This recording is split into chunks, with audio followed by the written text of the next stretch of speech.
या बायकांना कुठं नेणं म्हणजे अक्षरशः वैताग येतो. थांब, येऊ दे आता तिला.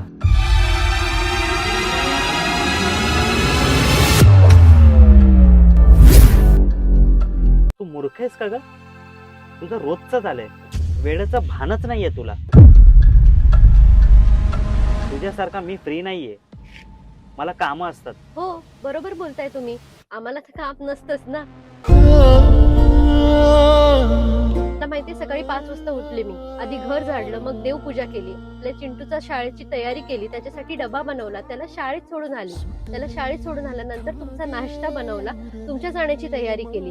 त्याच्यानंतर घराचे सगळे कामं केले, भांडी धुतली, कपडे धुतले, दार लावताना किल्ली विसरले का नाही ते पाहिलं आणि मग मी खाली आले. पण तुम्हाला काय, तुम्हाला तर तेच वाटत असेल ना, आम्ही बायका आमच्या पूर्ण तयारीमध्येच वेळ लावतो.